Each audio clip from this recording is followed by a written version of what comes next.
tìm mua lý do đi nail.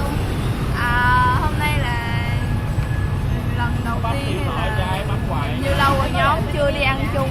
Hôm nay cũng là sinh nhật của Leo Leo. Tổ chức một buổi tất niên năm mới. Ai bạn đó gọi lại thôi.